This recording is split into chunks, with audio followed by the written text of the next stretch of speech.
వైసీపీపై deputy CM Pawan Kalyan తీవ్ర స్థాయిలో విరుచుకుపడ్డారు. వైసీపీ వాళ్ళు 2029లో వస్తే అంతు చూస్తామంటున్నారని, అంతు చూడాలంటే మీరు మళ్లీ రావాలి కదా అంటూ పవన్ సెటైర్లు వేశారు. మీరు ఎలా వస్తారో మేము చూస్తామంటూ పవన్ సవాల్ చేశారు. వైసీపీ మీద తనకు కోపం లేదని, కానీ మనుషులను భయపెడితే ఊరుకోమని స్పష్టం చేశారు. మీకు 151 సీట్లు వచ్చినప్పుడు తాను 2 చోట్ల ఓడిపోయినప్పుడే మిమ్మల్ని ఎదిరించానని, అలాంటిది ఇప్పుడు గొంతులు కోస్తామంటే మేము చొక్కాలు విప్పుకుని కూర్చుంటామా అంటూ ఆగ్రహం వ్యక్తం చేశారు. మీ తాటాకు చప్పుళ్లకు భయపడే వాళ్ళు ఎవరూ లేరని అన్నారు. తెలుగుదేశాన్ని ఏ రోజు తగ్గించలేదు. భారతీయ జనతా పార్టీ నాయకత్వం లేకపోతే, అండదండ లేకపోతే ఈరోజు జేజేఎం రాదు.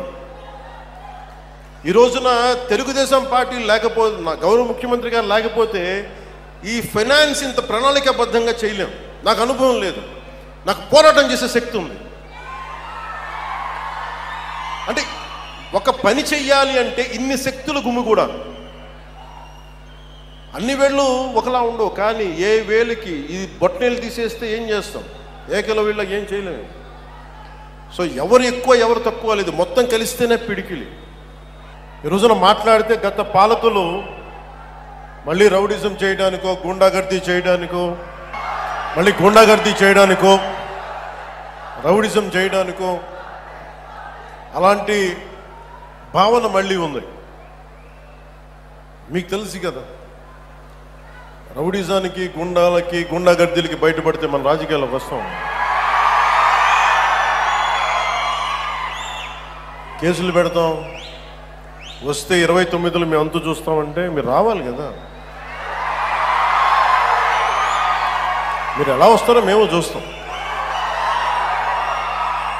నాకు వారి మీద, వైసీపీ నాయకుల మీద ఈరోజు చెప్తున్నాను, మొదటి నుంచి చెప్తున్నాను, వ్యక్తిగతంగా నాకు ఎవరి మీద కక్ష ఉండదు. మనస్ఫూర్తిగా నా గుండెల మీద ఆత్మసాక్షిగా చెప్తా, నాకు ఎవరి మీద కోపం ఉండదు. కానీ మీరు సగటు మనిషికి, సగటు మనిషిలో, ఈ దేశంలో ఉన్న సగటు మనిషికి, సగటు మధ్యతరగతి మనిషికి, సగటు రైతుకి, సగటు యువకుడికి, సగటు యువతకి మీరు కనుక భయభ్రాంతుల్ని క్రియేట్ చేస్తే దాన్ని ఎదుర్కొనే కదా ఇక్కడ దాకా వచ్చాం. మీకు 151 సీట్లు వచ్చినప్పుడు కదా, నేను 2 చోట్ల ఓడిపోయినప్పుడు కదా మేము ఎదుర్కొని బలంగా నిలబడింది. అంటే గుండెల్లో ఎంత దమ్ము ఉండాలి, రక్తంలో ఎంత వేడి ఉండాలి మీలాంటి వాళ్ళు తట్టుకోవాలంటే. మేము ఏ రోజు కూడా ఏ పార్టీని తగ్గించలేదు, తెలుగుదేశాన్ని ఏ రోజు తగ్గించలేదు. భారతీయ జనతా పార్టీ నాయకత్వం లేకపోతే, అండదండ లేకపోతే ఈరోజు జేజేఎం రాదు. ఈ రోజున తెలుగుదేశం పార్టీ లేకపోతే, నా గౌరవ ముఖ్యమంత్రి గారు లేకపోతే ఈ ఫైనాన్స్ ఇంత ప్రణాళికాబద్ధంగా చేయలేం. నాకు అనుభవం లేదు, నాకు పోరాటం చేసే శక్తి ఉంది. అంటే ఒక పని చెయ్యాలి అంటే ఇన్ని శక్తులు గుమిగూడాలి. అన్ని వేళ్ళు ఒకలా ఉండవు, కానీ ఏ వేలికి ఈ బొట్టనేలు తీసేస్తే ఏం చేస్తాం, ఏకల వీళ్ళకి ఏం చేయలేము. సో ఎవరు ఎక్కువ ఎవరు తక్కువ లేదు, మొత్తం కలిస్తేనే పిడికిలి.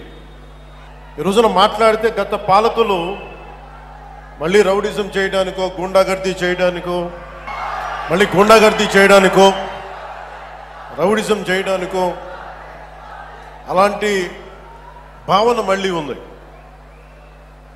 మీకు తెలుసు కదా, రౌడిజానికి, గుండాలకి, గుండాగర్దీలకి బయటపడితే మన రాజకీయాలకు వస్తాం. కేసులు పెడతాం, వస్తే 29లో మేము అంతు చూస్తామంటే మీరు రావాలి కదా. మీరు ఎలా వస్తారో మేము చూస్తాం. నాకు వారి మీద, వైసీపీ నాయకుల మీద ఈరోజు చెప్తున్నాను, మొదటి నుంచి చెప్తున్నాను, వ్యక్తిగతంగా నాకు ఎవరి మీద కక్ష ఉండదు.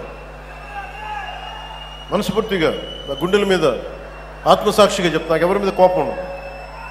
కానీ మీరు సగటు మనిషికి, సగటు మనిషిలో, ఈ దేశంలో ఉన్న సగటు మనిషికి, సగటు మధ్యతరగతి మనిషికి, సగటు రైతుకి, సగటు యువకుడికి, సగటు యువతకి మీరు కనుక భయభ్రాంతుల్ని క్రియేట్ చేస్తే దాన్ని ఎదుర్కొనే కదా ఇక్కడ దాకా వచ్చాం. మీకు 151 సీట్లు వచ్చినప్పుడు కదా, నేను 2 చోట్ల ఓడిపోయినప్పుడు కదా మేము ఎదుర్కొని బలంగా నిలబడింది. అంటే గుండెల్లో ఎంత దమ్ము ఉండాలి, రక్తంలో ఎంత వేడి ఉండాలి మీలాంటి వాళ్ళు తట్టుకోవాలంటే. మేము ఏ రోజు కూడా ఏ పార్టీని తగ్గించలేదు, తెలుగుదేశాన్ని ఏ రోజు తగ్గించలేదు. భారతీయ జనతా పార్టీ నాయకత్వం లేకపోతే, అండదండ లేకపోతే ఈరోజు